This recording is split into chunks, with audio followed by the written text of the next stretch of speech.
Okay, Hare Krishna. Start ಮಾಡೋಣ. ಇವತ್ತು 2ನೇ ಅಧ್ಯಾಯ 28ನೇ ಶ್ಲೋಕದಿಂದ ಮುಂದುವರಿಸ್ತೀನಿ.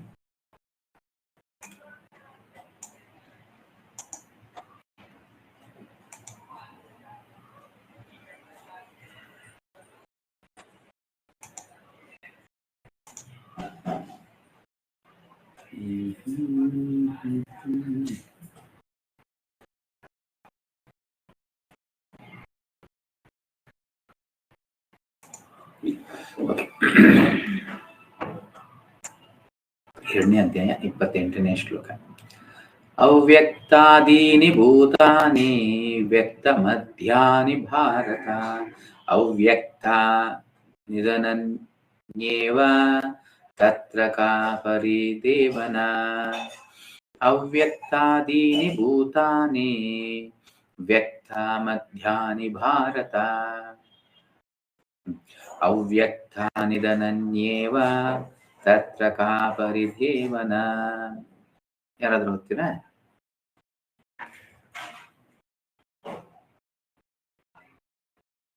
ಪ್ರಭು. ಓದಿ. ಅವ್ಯಕ್ತಾದೀನಿ ಭೂತಾನಿ ವ್ಯಕ್ತ ಮಧ್ಯಾನಿ ಭಾರತ ಅವ್ಯಕ್ತ ನಿಧನಾನ್ಯೇವ ತತ್ರ ಕಾ ಪರಿದೇವನ. ಧನ್ಯವಾದ. ಬೇರೆಯವರು? ಧನ್ಯವಾದಗಳು. ಹರೇ ಕೃಷ್ಣ. ಎಸ್ ಹರೇ ಕೃಷ್ಣ. ಅವ್ಯಕ್ತಾದೀನಿ ಭೂತಾನಿ ವ್ಯಕ್ತ ಮಧ್ಯಾನಿ ಭಾರತ ಅವ್ಯಕ್ತ ನಿಧಾನಾನ್ಯೇವ ತತ್ರ ಕಾ ಪರಿದೇವನ. ಹರೇ ಕೃಷ್ಣ.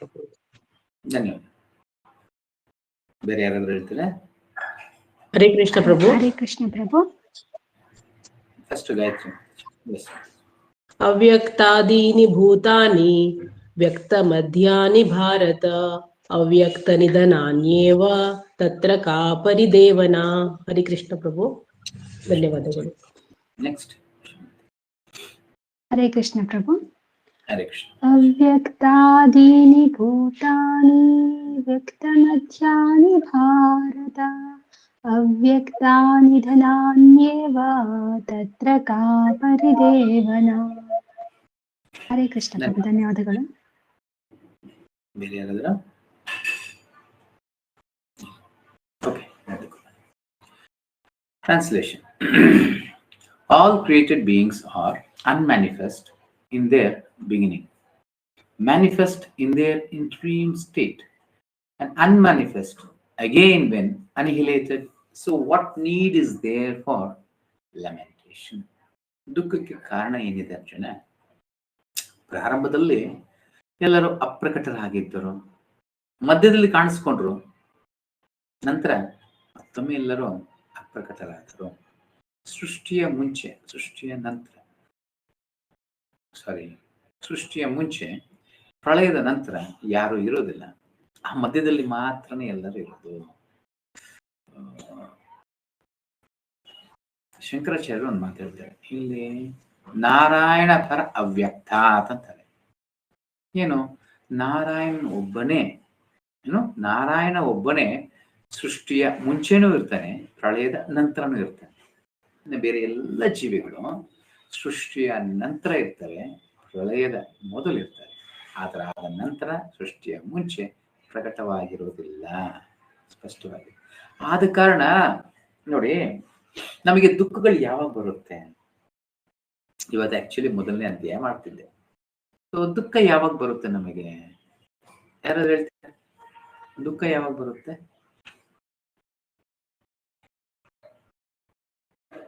ಹರೇ ಕೃಷ್ಣ.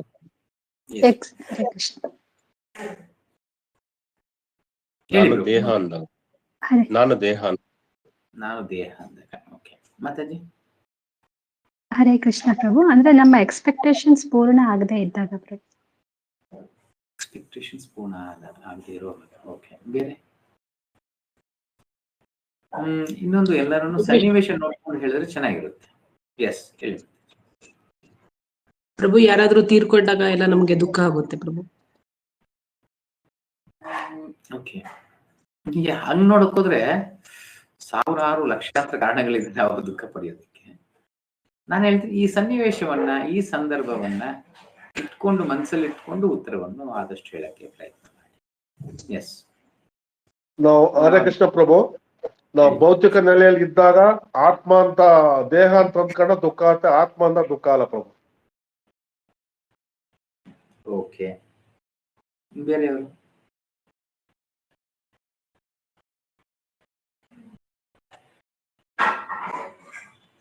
ಸರಿ, ನಾನೊಂದು ಹೇಳ್ತೀನಿ, ಅದ್ರ ನಂತರ ನೀವೇ ಹೇಳಿ. ಅದಕ್ಕೆ ಸಂಬಂಧಪಟ್ಟಂಗೆ ಇರುತ್ತೆ. ಸ್ವಾರ್ಥ ಅಂತ ಇದ್ದಾಗ ದುಃಖ ಆಗುತ್ತೆ, ನಿಸ್ವಾರ್ಥ ಅಂತ ಇದ್ದಾಗ ದುಃಖ ಆಗಲ್ಲ. ಇವಾಗ ಈ ಒಂದು ಸಂದರ್ಭಕ್ಕೆ ತಕ್ಕಂಗೆ ನೋಡಿ ಹೇಳಿ ನೋಡೋಣ. ಹರೇ ಕೃಷ್ಣ ಪ್ರಭುಜಿ, ನಾನು ನನ್ನವರು ಅನ್ನೋ ಸ್ವಾರ್ಥ ಇದ್ದಾಗ, ಅನ್ನೋ ಮೋಹ ಇದ್ದಾಗ ದುಃಖ ಆಗತ್ತೆ. ಓಕೆ, ಇನ್ನು ಬೇರೆ? ನನ್ನ ಹರೇ ಕೃಷ್ಣ ಪ್ರಭು. ಇರೋರೆಲ್ಲ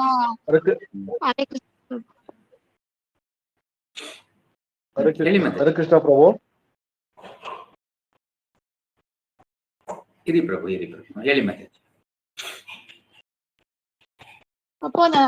ಪ್ರಭು, ಹರೇ ಕೃಷ್ಣ ಪ್ರಭು. ನನ್ನ ಎದುರುಗಡೆ ಇರೋರೆಲ್ಲ ನನ್ನ ಸಂಬಂಧಿಕರೇ, ಆದ್ರಿಂದ ಇವ್ರ ಜೊತೆ ನಾನು ಯುದ್ಧ ಮಾಡ್ಬೇಕಲ್ಲ ಅಂತ ಅರ್ಜುನನ್ ಮನಸ್ಥಿತಿಯಲ್ಲಿ ಒಂಥರ ದುಃಖ ಉಂಟಾಗಿದೆ ಪ್ರಭು. ಓಕೆ ಪ್ರಭು, ನೀವ್ ಹೇಳಿ ಇವಾಗ ಏನ್ ಹೇಳಕ್ ಬಂದ್ರಿ? ಪ್ರಭು, ಅದೇ ಭಗವಂತನ ಅಂಶ ಅಂದಾಗ ದುಃಖ ಆಗಲ್ಲ, ನಾನು ದೇಹ ಅಂತಂದ ದುಃಖ ಆಗತ್ತೆ ಪ್ರಭು. ಅಂಶ ದುಃಖ ಆಗಲ್ಲ. Okay, fine. ಸೊ ಈ ಸನ್ನಿವೇಶಕ್ಕೆ ತಕ್ಕ ಹರೇ ಕೃಷ್ಣ. ಹೇಳಿ ಮತ್ತೆ, ಹೇಳಿ. ಹರೇ ಕೃಷ್ಣ ಪ್ರಭು. ಪ್ರಭು ಅಂದ್ರೆ ನಾನು ಆತ್ಮ ಅನ್ನ ನಂಬಿಕೆ ಇಲ್ಲದೆ ಇದ್ದಾಗ ದೇಹನೇ ನಾನು ಅಂತ ಅನ್ಕೊಂಡಾಗ ಆಗ್ಬೋದು. ಓಕೆ, ಫೈನ್, ಎಲ್ಲ ಕರೆಕ್ಟೇ, ತಪ್ಪೇನಿಲ್ಲ. ಬಟ್ ಈ ಸನ್ನಿವೇಶಕ್ಕೆ ತಕ್ಕಂಗೆ ಅದನ್ನ ನೋಡಿ ಹೇಳಿ. ಇಲ್ಲಿ ಏನ್ ಹೇಳ್ತಿದ್ದಾರೆ ಕೃಷ್ಣ? Very simple. ಸೃಷ್ಟಿಯ ಮುಂಚೆ ಇರಲಿಲ್ಲ, ಪ್ರಳಯದ ನಂತರ ಇರೋದಿಲ್ಲ, ಮಧ್ಯದಲ್ಲಿ ಮಾತ್ರ ಇರುವಂತ ಜೀವಿಗೋಸ್ಕರ ದುಃಖಿಸೋದು ಅವಶ್ಯಕತೆ ಇದೆಯಾ? ಇವಾಗ ಯಾವ ರೀತಿ ನನ್ನ ದೃಷ್ಟಿಕೋನ ಯಾವ ರೀತಿ ಇದೆ? ಸೊ ನಾನು ಯಾವಾಗ ತುಂಬಾ ಚಿಕ್ಕದಾಗಿ ನೋಡ್ತಿರ್ತೀನಿ, ಸದಾ ದುಃಖಗಳು ಅನ್ನೋದಿರುತ್ತೆ. ಅದಕ್ಕೆ ನಾನು ಆವಾಗಲೇ ಹೇಳಿದೆ ಸ್ವಾರ್ಥ ನಿಸ್ವಾರ್ಥ ಅಂತ ಅರ್ಥ ಮಾಡ್ತೀನಿ. ಸೊ ಯಾವಾಗ ನನ್ನ ದೃಷ್ಟಿ ವಿಶಾಲವಾಗ್ತಾ ವಾಗ್ತಾ ವಾಗ್ತಾ ವಾಗ್ತಾ ದುಃಖ ಅನ್ನೋದು ಕಾಣಿಸ್ಕೊಳ್ಳೋದಿಲ್ಲ. ಯಾವಾಗ ನಾನು ಸೃಷ್ಟಿ ಸ್ಥಿತಿ ಪ್ರಳಯ ಮೂರನ್ನ ತಗೊಂಡು ನೋಡ್ತೀನಿ, ಅಲ್ಲಿ ದುಃಖ ಅನ್ನೋದು ಬರೋದಿಲ್ಲ. ತುಂಬ ಸಮಾನವಾಗಿರ್ತೀನಿ ನಾನು ಸಮಾನ. ಇಷ್ಟಿರೋ ಪಾರ್ಟ್ ಆಫ್ ದ ಕ್ರಿಯೇಷನ್. ಏನ್ ಹೇಳೋಣ, ಲಕ್ಷಾಂತರ ಕೋಟ್ಯಾಂತರ ಸೃಷ್ಟಿ ಆದ್ರೂ ನಾನು ಒಬ್ಬ ಅಷ್ಟೇ. ನಾನು ದುಃಖ ಪಡುವ ಒಂದು ಸನ್ನಿವೇಶನೇ ಬರೋದಿಲ್ಲ. ನಡೆದು ಹೋಗ್ತಾ ಇದೆ ಜೀವನ, ಏನಾಗುತ್ತಾ ಆಗ್ತಾ ಇರುತ್ತೆ ಅಷ್ಟೇ. ಅದು ಭಗವಂತನ ಒಂದು ನೀತಿನ ಪ್ರಕಾರವಾಗಿ ನಡೀತಾ ಇದೆ. ನಾನು ಸದಾ ಭಗವಂತನ ಚಿಂತನೆಯಲ್ಲಿ ಇದ್ದು ಭಗವಂತ ಸೇವಕನಾಗಿದ್ರೆ ಸರಿ. ಸಾವು ಬರೋ ಟೈಮಲ್ಲಿ ಬರುತ್ತೆ, ರೋಗಗಳು ಬರೋ ಟೈಮಲ್ಲಿ ಬರುತ್ತೆ, ಹೋಗೋ ಟೈಮಲ್ಲಿ ಹೋಗುತ್ತೆ, ಬೈಯೋರು ಬೈತಾರೆ, ಹೊಗಳೋರು ಹೊಗಳ್ತಾರೆ. ಏನೇನೋ ಜೀವನದಲ್ಲಿ ನನ್ನ ಕರ್ಮಾನುಸಾರ ಏನ್ ಬೇಕಾದ ಆಗ್ತಾ ಇರುತ್ತೆ. ನಾನು ಏನಕ್ಕೆ ದುಃಖಿಸಬೇಕು? ಜಸ್ಟ್ ಇದೊಂದು ನಮ್ಮ ಒಂದು ದೃಷ್ಟಿ ವಿಶಾಲ ಆಗಿದ ತಕ್ಷಣನೇ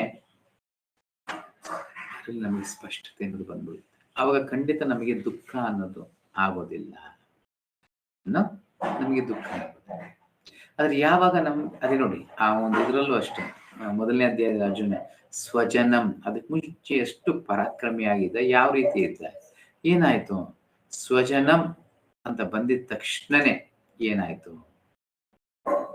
ಸ್ವಜನಂ ಅಂತ ಬಂದಿದ ತಕ್ಷಣ ಆತ ದುಃಖಕ್ಕೆ ಒಳಪಡ್ತಾನೆ. ತನ್ನ ಒಂದು ಕರ್ತವ್ಯಗಳನ್ನ ಸಹ ಆತ ಮಾಡೋದಕ್ಕೆ ಆಗದೆ ಇರೋ ರೀತಿಯಲ್ಲಿ. ಕರೆಕ್ಟ್? ಸೊ ನಮ್ಮ ಒಂದು ದೃಷ್ಟಿಕೋನ ಹೆಂಗಿದೆ ಅಂದ್ರೆ, ನಮ್ಮ ದೃಷ್ಟಿ ವಿಶಾಲವಾಗಬೇಕು ಅಂದ್ರೆ ಏನ್ ಬೇಕು ನಮ್ಗೆ ಜೀವನದಲ್ಲಿ? ಯಾರಾದ್ರೂ ಹೇಳ್ತಾರೆ ನಮ್ಮ ದೃಷ್ಟಿನೂ ವಿಶಾಲವಾಗಬೇಕು. ಅವಾಗ ಮುಖ್ಯವಾಗಿ ನಮಗೇನ್ ಬೇಕು? ಹರೇ ಕೃಷ್ಣ. ಜ್ಞಾನ ಪ್ರಭು. ಜ್ಞಾನ. Wonderful, very good. ಜ್ಞಾನ ಅಂದ್ರೆ ಏನು? ಅವಾಗ ಏನಿರ್ಬೇಕಂತ? ಭಗವಂತನ ಬಗ್ಗೆ ಅರಿವು ಪ್ರಭು. ಭಗವಂತನ ಬಗ್ಗೆ ಅರಿವು. ನಂತರ ಕೃಷ್ಣ ಪ್ರಜ್ಞೆ. ಹರೇ ಕೃಷ್ಣ. ಕೃಷ್ಣ ಪ್ರಜ್ಞೆ ಅಂದ್ರೆ ಎಲ್ಲಾನು ಬಂದ್ಬಿಡುತ್ತೆ ಬರ್ಬೋದಲ್ಲಿ. ಅದ್ರಲ್ಲಿ ಎಲ್ಲಾನು ಸೇರ್ಬಿಡುತ್ತೆ. ನೀವು ಕೃಷ್ಣ ಪ್ರಜ್ಞೆ ಅನ್ಬಿಟ್ರೆ ಹೆಂಗೆ? ಸ್ಪೆಸಿಫಿಕ್ ಆಗಿ ಹೇಳ್ಬೇಕು. ಎಲ್ಲ ಬೇಕಲ್ಲ ಸರಿಯಾದ ಗುರು ಹೇಳಿ ಮಾತಾಜಿ. ಸರಿಯಾದ ಗುರುವಿನ ಮಾರ್ಗದರ್ಶನದಲ್ಲಿರ್ಬೇಕು ಪ್ರಭು. ಕರೆಕ್ಟ್. ಸರಿಯಾದ ಜ್ಞಾನ ಬರೋದು ಗುರುವಿನ ಮುಖಾಂತರ, ಗುರುವಿನ ಮಾರ್ಗದರ್ಶನದಲ್ಲಿ ಇರಬೇಕು. Okay, so very simple. ಸತ್ ಚಿತ್ ಆನಂದ್ ಸಾಕ್ಷಾತ್ಕಾರಗಳಲ್ಲಿ ಇರಬೇಕು. ಕೃಷ್ಣ ಯಾರು ಅನ್ನೋದು ಗೊತ್ತಿರಬೇಕು ಒಂದು. ನಂತರ ಕೃಷ್ಣನ ಒಂದು ಸಂಬಂಧ ಏನು, ಎಲ್ಲದರ ಒಂದು ಸಂಬಂಧ ಏನು ಇದು ತಗೊಂಡಿರ್ಬೇಕು. ಈ ಜ್ಞಾನ ಬೆಳೀತಾ ಬೆಳೀತಾ ನಮ್ಮ ದೃಷ್ಟಿ ವಿಶಾಲವಾಗ್ತಾ ಹೋಗುತ್ತೆ. ಇವಾಗ ಮನೆ ಮೇಲೆ ಇರೋ ವ್ಯಾಮೋಹ ಕಮ್ಮಿ ಆಗ್ತಾ ಹೋಗುತ್ತೆ. ಕೃಷ್ಣನ ಮನೆ, ಹೆಂಡತಿ ಮೇಲೆ ಇರುವಂತ ವ್ಯಾಮೋಹ ಕಮ್ಮಿ ಆಗ್ತಾ ಇರುತ್ತೆ.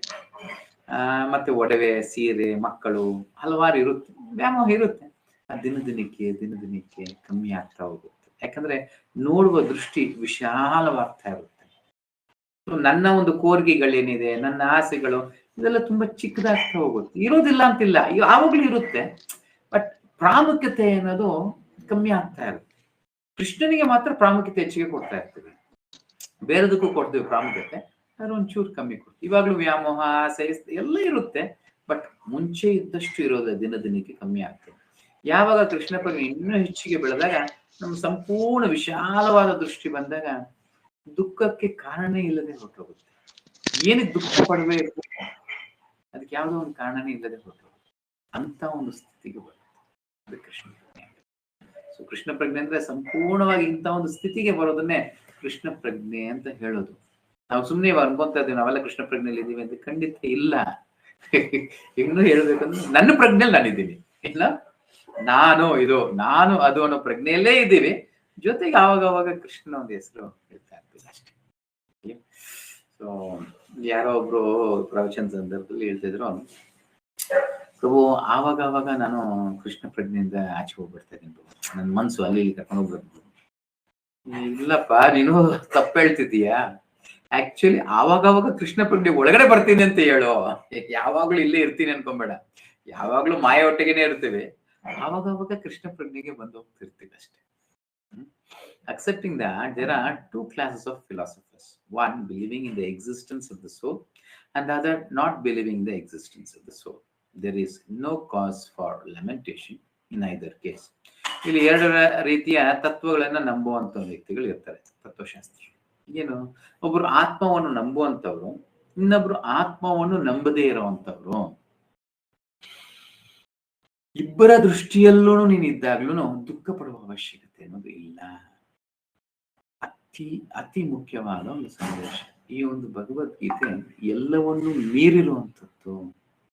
ಆಧ್ಯಾತ್ಮಿಕ, ಭೌತಿಕ, ಈ ಇಂಗಿತ ಜ್ಞಾನ, ಇಲ್ಲ ಅಂದ್ರೆ ಸಾಮಾಜಿಕ ಜ್ಞಾನ, ಎಲ್ಲಾ ರೀತಿಯ ಜ್ಞಾನವನ್ನ ಮೀರಿರುವಂಥದ್ದು ಭಗವದ್. ಎಲ್ಲೂ ಕೃಷ್ಣ ಒಂದು ತರದಲ್ಲಿ ಹೇಳಿ ನಾನು ಇದೇ ಸರಿಯಾದ ಮಾರ್ಗ ಅರ್ಜುನ, ನೀನ್ ಕನ್ವಿನ್ಸ್ ಆಗು ಅಂತ ಎಲ್ಲೂ ಹೇಳ್ತಿಲ್ಲ, ನೀನ್ ಇದನ್ನ ಸ್ವೀಕಾರ ಮಾಡ್ಕೋ ಅಂತ ಹೇಳ್ತಿಲ್ಲ. ಸೊ ಆತನ ದೃಷ್ಟಿಕೋನವನ್ನು ನೋಡ್ಬೋದು. ಇಷ್ಟೆಲ್ಲ ಹೇಳೋ ಅವಶ್ಯಕತೆ ಏನಿದ್ದು? ಅಖಿಲಾಂಡ ಕೋಟಿ ಬ್ರಹ್ಮಾಂಡ ನಾಯಕನು ಭಗವಂತನು ದೇವಾದಿ ದೇವನಾಗಿ ಇದನ್ನೆಲ್ಲ ಹೇಳುವ ಅವಶ್ಯಕತೆ ಏನಿತ್ತು? ನಾನು ಹೇಳ್ತಿದ್ದೀನಿ ಸರಿ ಮಾಡು ಅಂತ ಮಾಡಿಸ್ಬೋದಾಗಿತ್ತು, ಇಲ್ಲ. ಸೊ ಎಲ್ಲಾ ರೀತಿಯ ಅವಕಾಶಗಳನ್ನ ಕೊಡ್ತಿದ್ದೀನಿ, ಎಲ್ಲಾ ರೀತಿಯ ಜ್ಞಾನವನ್ನು, ಎಲ್ಲಾ ರೀತಿಯ ದೃಷ್ಟಿಕೋನದಲ್ಲೂ ಹೇಳ್ತಿದ್ದೀನಿ.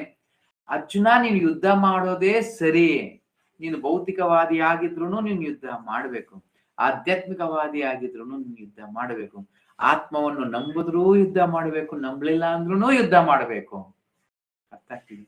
ಇದ್ರಲ್ಲಿ ಏನ್ ಅರ್ಥ ಆಗ್ತೈತೆ ನಮ್ಗೆ? ಏನ್ ಅರ್ಥ ಆಗ್ತೈತೆ? ಯಾರಾದ್ರೂ ಹೇಳ್ತಾರೆ? ಹಲವಾರು ಬಾರಿ ಹೇಳ್ತಿರ್ತೀನಿ. ಏನ್ ಅರ್ಥ ಆಗ್ತೈತೆ? ಹರೇ ಕೃಷ್ಣ ಪ್ರಭು, ಕರ್ತವ್ಯ ಮಾಡ್ಬೇಕು. ಪರ್ಫೆಕ್ಟ್ ಪ್ರಭುಜಿ, ನಮ್ಮ ಕರ್ತವ್ಯ. ಎಸ್, ನಾನು ಆತ್ಮನೇ, ನಾನು ಭಗವಂತನ ಚಿಂತನೆಯಲ್ಲಿ ಇರ್ಬೇಕು.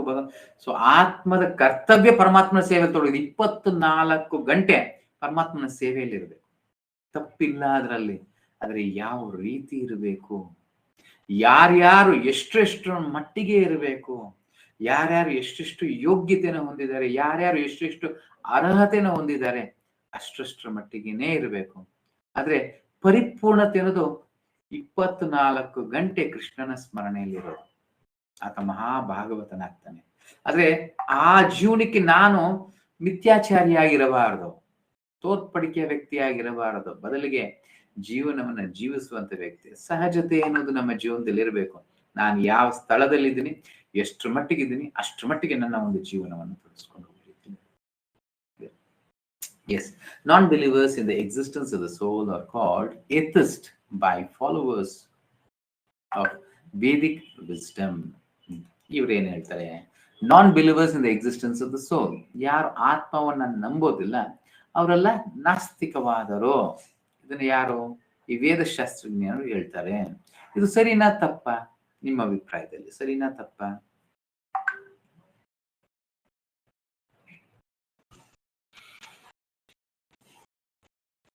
ಸರಿನಾ ತಪ್ಪಾ?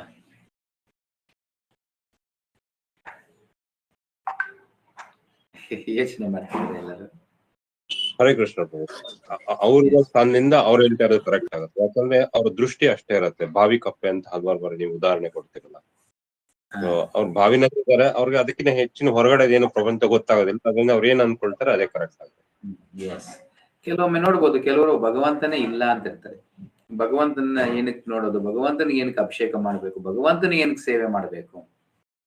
ಆದ್ರೆ ಕೆಲವರು ಅಯೋಗ್ಯರು ಅದನ್ನೇ ಹೇಳ್ತಾರೆ. ಇವರೆಲ್ಲ ಒಂದಾಗೋದಿಲ್ಲ. ಆದ್ರೆ ಅವ್ರು ನೋಡ್ಬೋದು, ಕೆಲವರು ಸಮಾಜ ಸೇವೆ ಮಾಡ್ತಿರ್ತಾರೆ. ಬಡವ ಮಕ್ಕಳಿಗೆ ಅದನ್ನ ಮಾಡು, ಇದನ್ನ ಮಾಡು, ಸಮಾಜ ಸೇವೆ ಮಾಡು, ಹಲವಾರು ರೀತಿಯಲ್ಲಿ ಮಾಡುವಂತಿರ್ತಾರೆ. ನಿಸ್ವಾರ್ಥ ಸೇವೆ ಮಾಡ್ತಿರ್ತಾರೆ. ಆದ್ರೆ ಅವ್ರಿಗಿನ್ನೂ ಭಗವಂತನ ನಂಬೋ ಮಟ್ಟಕ್ಕೆ ಪವಿತ್ರತೆ ಬಂದಿರಲ್ಲ. ಆದ ಕಾರಣ ಭಗವಂತ ಇಲ್ಲ.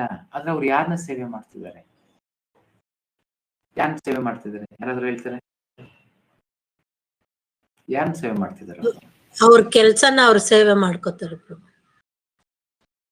ಯಾರು ಸೇವೆ ಮಾಡ್ತಿದ್ದಾರೆ? ಈ ಸಂದರ್ಭದಲ್ಲಿ ಅವ್ರ ಸೇವೆನೆ ಮಾಡ್ಕೋತಾರೆ ಪ್ರಭು. ಅವ್ರ ಸೇವೆನೆ ಮಾಡ್ಕೋತಾರೆ. ನನ್ಗೇನಾದ್ರು ಸಿಗುತ್ತೆ, ಇರೋದು ಒಳ್ಳೇದಾಗತ್ತೆ ಅಂತ ದೃಷ್ಟಿ ಇಟ್ಕೊಂಡು ಮಾಡ್ತಿರ್ತಾರೆ. ಇಲ್ವಲ್ಲ, ಆ ದೃಷ್ಟಿ ಇಲ್ಲದೆ ಮಾಡ್ತಿದ್ದಾರೆ. ಆ ದೃಷ್ಟಿ ಇಲ್ಲದೇನೆ ಮಾಡ್ತಿದ್ದಾರೆ. ಹರೇ ಕೃಷ್ಣ ಪ್ರಭು. ಕಾಯಕವೇ ಕೈಲಾಸ ಅಂತ ನಂಬಿರ್ತಾರೆ ಪ್ರಭು. ಇನ್ನೊಂದು ಕ್ಯಾಟಗರಿ ಆಯ್ತು. ಕಾಯಕವೇ ಕೈಲಾಸ ಅನ್ನೋನು, ಅವನ ಕೆಲಸ, ಅವನ ದುಡಿಮೆ, ಅವನು ನಾನು ಸಮಾಜ ಸೇವೆ ಮಾಡೋ ಅಂತ ಮಾಯೆಗೆ ಸೇವೆ ಮಾಡ್ತಾ ಇದ್ದಾರೆ. ಓಕೆ. ಹರೇ ಕೃಷ್ಣ ಪ್ರಭು. ಅಂದ್ರೆ ಕೆಲವೊಬ್ರು ಜನಸೇವೆ ಜನಾರ್ದನ ಸೇವೆ ಅಂತ ಅನ್ಕೊಂಡಿರ್ತಾರೆ ಪ್ರಭು. ಓಕೆ, ಸರಿ. ಯಾರು ಸೇವೆ? ಹರೇ ಕೃಷ್ಣ ಪ್ರಭು. ಹರೇ ಕೃಷ್ಣ ಪ್ರಭು. ಎಸ್ ಪ್ರಭು. ಪ್ರಭು, ಇನ್ನೊಂದು ರೀತಿಯಲ್ಲಿ ಭಗವಂತನ ಸೇವೆನೆ ಮಾಡ್ತಾ ಇದ್ದಾರೆ ಪ್ರಭು. S, very good. ಅವರು ಭಗವಂತನ ಸೇವೆನೆ ಮಾಡ್ತಿದ್ದಾರೆ. ಆದ್ರೆ ನೋಡಿ, ಅತಿ ಜಾಗ್ರತೆ ಆಗಿರ್ಬೇಕು. ಇಂಥ ಟೈಮಲ್ಲಿ ಏನೇನೋ ಮಾಡಕ್ ಹೋಗಿ ಏನೇನೋ ಆಗೋಗುತ್ತೆ ನಮ್ಮ ಜೀವನದಲ್ಲಿ. ಆದ್ರೆ ಅದನ್ನ ಮಾಡುವಾಗ ಯಾವಾಗ ಸ್ವಾರ್ಥ ಅನ್ನೋದಿರುತ್ತೆ, ಖಂಡಿತ ಅದು ಭಗವಂತನ ಸೇವೆ ಆಗೋದಿಲ್ಲ. ಹೆಸರಿಗೋಸ್ಕರ, ಕೀರ್ತಿಗೋಸ್ಕರ, ಇಲ್ಲಾಂದ್ರೆ ಏನೋ ತೋರ್ಪಡಿಗೆ ಈ ರೀತಿ ಮಾಡೋದ್ರಿಂದ ಖಂಡಿತ ಇಲ್ಲ ನನಗೇನೋ ಒಳ್ಳೇದಾಗ್ಬೇಕು ಆ ರೀತಿ ಎಲ್ಲ ಮಾಡ್ತಿರ್ತಾರಲ್ಲ, ಖಂಡಿತ ಅದು ಭಗವಂತನ ಸೇವೆ ಆಗೋದಿಲ್ಲ. ಯಾವಾಗ ನಿಸ್ವಾರ್ಥವಾಗಿ ಮಾಡ್ತಿರ್ತಾರಲ್ಲ, ನಿಸ್ವಾರ್ಥ ಇದ್ರೆ ಮಾತ್ರ ಅದು ಭಗವಂತನ ಸೇವೆ ಆಗುತ್ತೆ. ನಾವು ಭಕ್ತಿಯಲ್ಲಿ ಇರ್ಬೋದು, ಆ ಭಕ್ತನಾಗಿರ್ಬೋದು, ಎಲ್ಲನೇ ಇರಲಿ, ನಿಸ್ವಾರ್ಥವಾಗಿ ಮಾಡ್ತಿದ್ರೆ ಮಾತ್ರನೇ ಅದು ಭಗವಂತನ ಸೇವೆ ಆಗುತ್ತೆ. ಎಸ್, ನೆಕ್ಸ್ಟ್ ಜನ್ಮ ಬರೋ ಅಷ್ಟೊತ್ತಿಗೆ ಅವರು ಅರ್ಹರಾಗಿರ್ತಾರೆ ಭಗವಂತನ ಭಕ್ತಿ ಮಾಡೋದಕ್ಕೆ. ಬಟ್ ನಿಸ್ವಾರ್ಥನೇ ಇಲ್ಲದೆ ಇರುವಾಗ ಖಂಡಿತ ಅದು ಭಗವಂತನ ಸೇವೆಯಾಗಿರಕ್ಕೆ ಸಾಧ್ಯನೇ ಇಲ್ಲ. ಕಾಯ ಕೈಲಾಸದಲ್ಲೂ ಸಹ ಅದ್ರ ಬಗ್ಗೆ ಹೇಳಿದ್ದೀನಿ. ಶ್ರೀಮದ್ ಭಾಗವತ ಅದನ್ನ ಸ್ಪಷ್ಟವಾಗಿ ಹೇಳುತ್ತೆ. ಯಾವ ರೀತಿ ಹಂತಗಳಾಗಿ ಹೋಗ್ತಾ ಆ ಒಂದು ಧರ್ಮದ ಕಾರ್ಯವಾಗಿರಬೇಕು. ನಾನು ಮಾಡುವಂತ ಕೆಲಸ ಧರ್ಮದ ಕಾರ್ಯವಾಗಿರಬೇಕು. ಆ ಧರ್ಮದ ಕಾರ್ಯವನ್ನು ಮಾಡ್ತಾ ಮಾಡ್ತಾ ನನಗೆ ವೈರಾಗ್ಯ ಅನ್ನೋದು ಹುಟ್ಟಬೇಕು. ಆ ವೈರಾಗ್ಯ ಕೊನೆಗೆ ನನಗೆ ಭಗವಂತನ ಸೇವೆಗೆ ಕರ್ಕೊಂಡು ಹೋಗ್ಬೇಕು. ಅದು ಕಾಯಕವೇ ಕೈಲಾಸವಾಗುತ್ತೆ. ಎಲ್ಲವೂ ಕಾಯಕವೇ ಕೈಲಾಸ ಆಗಲ್ಲ. ಅದೇ ರೀತಿ ಇದು ನಾನು ಎಲ್ಲರನ್ನೂ ಸೇವೆ ಮಾಡೋದನ್ನು ಭಗವಂತನ ಸೇವೆ ಯಾವಾಗ ಆಗುತ್ತೆ? ಯಾವ ಭಾವದಲ್ಲಿ ಮಾಡ್ತಿದ್ದೀನಿ ಆವಾಗ ಆಗುತ್ತೆ. ಆದ್ರೆ ಎಲ್ಲರಿಗೂ ಆಗೋದಿಲ್ಲ. Clear? Yes. Yet, even if for argument's sake we accept this atheistic theory, there is still no cause for lamentation. ಈ ಪ್ರೊಫೈಲ್ ಹೇಳ್ತಿದೆ. ಈ ರೀತಿ ನಾವು ನಾಸ್ತಿಕವಾದವನ್ನು ತಗೊಂಡು ಸಹ ಸರಿ ಸುಮ್ಮನೆ ತಗೊಳ್ಳೋಣ, ನಾಸ್ತಿಕವಾದ ತಗೊಂಡು ಸರಿ, ಆವಾಗಲೂ ದುಃಖ ಪಡುವ ಒಂದು ಅವಕಾಶ ಇಲ್ಲ ಇಲ್ಲಿ. ಯಾಕಂದ್ರೆ ಎಲ್ಲದಕ್ಕಿಂತ ಮೇಲಾದದ್ದು ಮಿಗಿಲಾದದ್ದು ನನ್ನ ಕರ್ತವ್ಯ. ಸೊ ಈ ದೇಹ ಪಡ್ಕೊಂಡಿದ್ದೇನೆ, ಮೊದಲು ದೇಹದ ಕರ್ತವ್ಯ ಮಾಡಬೇಕು. ಮೊದಲನೇ ಹೆಜ್ಜೆ ಹತ್ತಿದ್ರೇನೆ ಎರಡನೇ ಮೆಟ್ಲು ನನಗೆ ಸಿಗೋದು. ಎಸ್, ಅಪಾರ್ಟ್ ಫ್ರಮ್ ದ ಇಂಥ ಸಂದರ್ಭದಲ್ಲಿ ಹಲವಾರು ಗೊಂದಲಗಳು ಬರುತ್ತೆ. ಕೆಲವರು ಎಷ್ಟೋ ಉನ್ನತ ಭಕ್ತರಾಗಿದ್ರು ಇದನ್ನ ಸಂಶಯ ಪಟ್ಕೊಂಡು ಹಲವಾರು ರೀತಿಯಲ್ಲಿ ಮಾಡ್ತಾ ಇರ್ತಾರೆ. ಆ ಭಕ್ತರನ್ನ ತೋರ್ಸೋದು, ಉದಾಹರಣೆಗೆ ಈ ಭಕ್ತರ್ ನೋಡ್ಬೋದು, ನೋಡಿ ಅವರೆಲ್ಲ ಬಿಟ್ಟು ಹೋಗ್ಬಿಟ್ರಲ್ಲ, ಅವರೆಲ್ಲ ಏನು ಮಾಡಿಲ್ವಲ್ಲ, ಅವರೆಲ್ಲ ಬಿಟ್ಟಿದ್ದಾರೆ, ಇವಾಗ ನಾವು ಬಿಡ್ಬೋದಲ್ಲ, ನಾವು ಅದನ್ನೇ ಮಾಡ್ಬೋದಲ್ಲ. ಇಲ್ಲ, ಅವ್ರು ಎಷ್ಟು ಜನ್ಮಗಳಿಂದ ಮಾಡಿದ್ದಾರೋ ಈ ಜನ್ಮದಲ್ಲಿ ಅಂತ ಆಲೋಚಿಸಬಾರ್ದು. ಅವರ ಒಂದು ಶುದ್ಧೀಕರಣ ಎಷ್ಟಾಗಿದೆಯೋ, ಅವರ ಒಂದು ಭಾವನೆಗಳು ಎಷ್ಟು ಶುದ್ಧವಾಗಿದೆಯೋ. ಸೊ ಯಾವಾಗಲೂ ಅನುಕರಣ ಅನ್ನೋದನ್ನ ಮಾಡಬಾರ್ದು. ಅದಕ್ಕೆ ಮಹಾಜನ ನೆಲೆಸಪ್ಪಂತಹ ಮಹಾಜನರು ನಡೆದಂತಹ ಹಾದಿಯಲ್ಲಿ ನಡೆಯೋದಕ್ಕೆ ಪ್ರಯತ್ನ ಮಾಡಬೇಕು ಹೊರತುಪಡಿಸಿ ಇದು ಎಲ್ಲೋ ಒಂದು ಜಾಗದಲ್ಲಿ ಬರುತ್ತೆ. ಇದು ಶಂಕರಾಚಾರ್ಯರ ಒಂದು ಬರುತ್ತೆ ಇದು.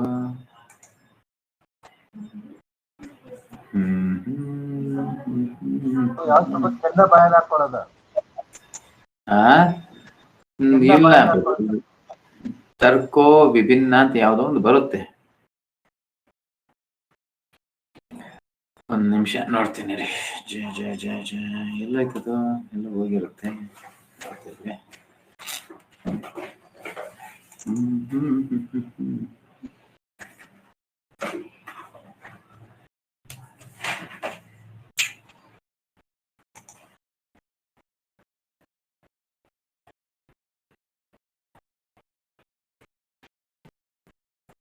ಯಾವ್ದ್ರೆಲ್ಲ ಬರುತ್ತೆ ಮರ್ತೋಗಿದ್ದೀನಿ.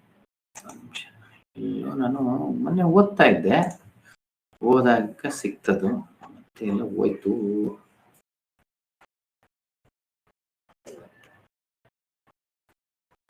ಇಲ್ಲಿದೆ.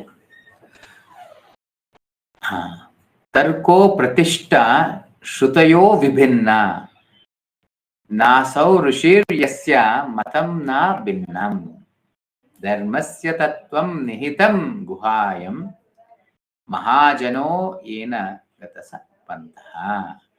ಇದನ್ನ ಚೈತನ್ಯ ಮಹಾಪ್ರಭು ಹೇಳ್ತಿದ್ದಾರೆ. Dry arguments are ಇನ್ಕನ್ಕ್ಲೂಸಿವ್.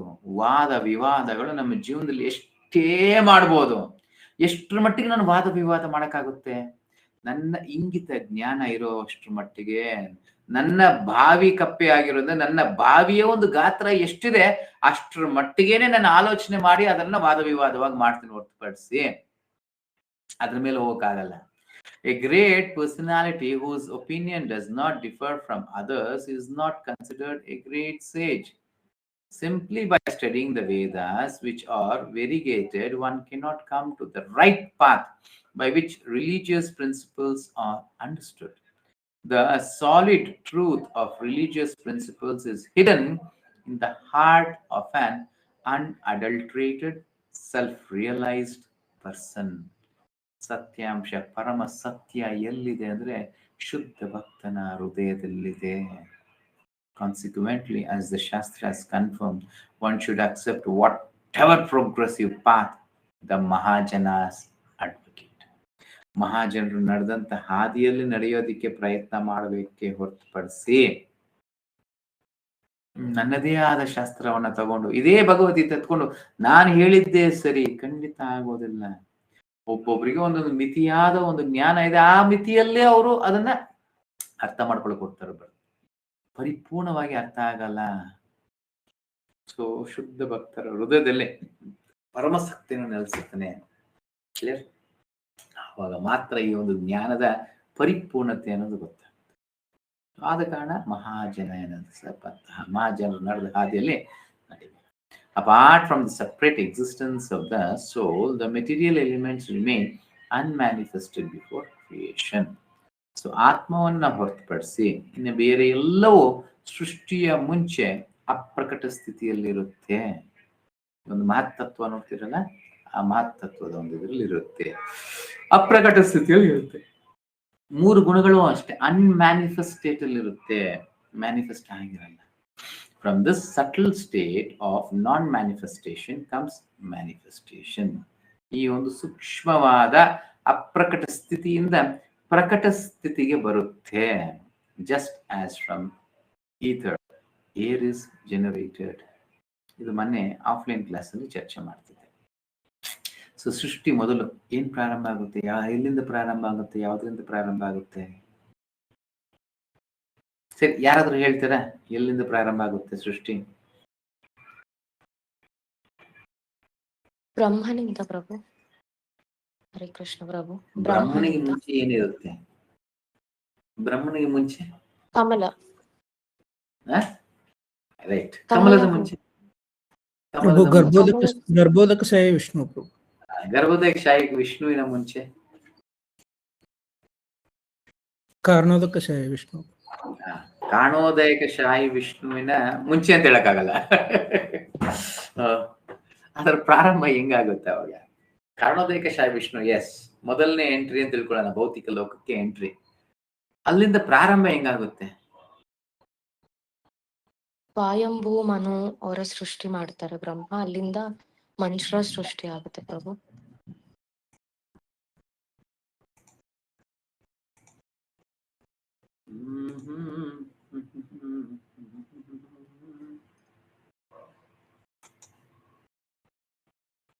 Hare Krishna ಪ್ರಭು.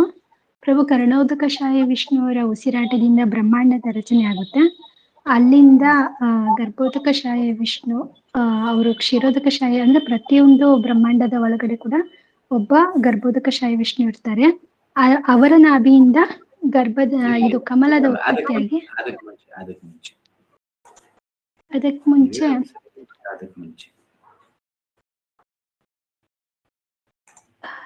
ಸೃಷ್ಟಿಯ ಲಯ ಆದಾಗ ಎಲ್ಲನೂ ಭಗವಂತನ ಗರ್ಭವೇ ಸೇರಿರುತ್ತಲ್ಲ ಪ್ರಭು, ಮತ್ತೆ ಅಲ್ಲಿಂದ ಉತ್ಪತ್ತಿ. ಭಗವಂತನ ಗರ್ಭ ಏನ್ ಸೇರುತ್ತೆ ಹೇಳಿ? ಈ ಸೃಷ್ಟಿ ಅಂದ್ರೆ ಎಲ್ಲಾ ಜೀವಾತ್ಮಗಳು. ಇಲ್ಲಿ ಮಹತ್ತತ್ವ ಅಂತ ಇದೆ, ಗೊತ್ತಾ? ಕಾಣಿಸ್ತಾ ಇದೆ ಮಹತ್ತತ್ವ? ಕಾಣಿಸ್ತಾ ಇದೆ? ರೈಟ್. ಈ ಮೋಡಗಳ ತರ ಇದೆ ನೋಡಿ, ಇದು ಮಹತ್ತತ್ವ. ಇಲ್ಲಿಂದ ಪ್ರಾರಂಭ. ಯಾವಾಗ ಭಗವಂತನ ಒಂದು ದೃಷ್ಟಿ ಇದ ಮೇಲೆ ಬೀಳುತ್ತೆ, ಆವಾಗ ವಿಚಲಿತಗೊಳ್ಳುತ್ತೆ.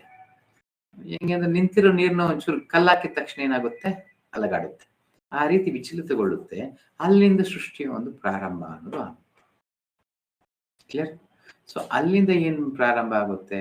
ಅದು ಪ್ರಧಾನಕ್ಕೆ ಬರುತ್ತೆ. ಈ ಒಂದು ಮಹತ್ವ ಅನ್ನೋದು ಏನಾಗಿದೆ, ಅದು ಪ್ರಧಾನಕ್ಕೆ ಬರುತ್ತೆ. ಆ ಪ್ರಧಾನದಿಂದ ಏನ್ ಬರುತ್ತೆ?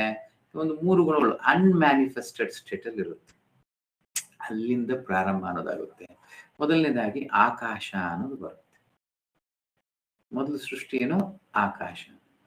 ಆಕಾಶದಲ್ಲಿ ಬಂದಾಗ ಒಂದು ಗುಣ ಅನ್ನೋದು ಬರಬೇಕು. ಯಾವ್ದಾದ್ರೂ ಒಂದು ಪದಾರ್ಥ ಅನ್ನೋದು ಬಂದಾಗ, ಒಂದು ವಸ್ತು ಅಂತ ಬಂದಾಗ ಅದಕ್ಕೆ ಪ್ರತ್ಯೇಕವಾಗಿ ಒಂದು ಗುಣ ಅನ್ನೋದು ಬರುತ್ತೆ.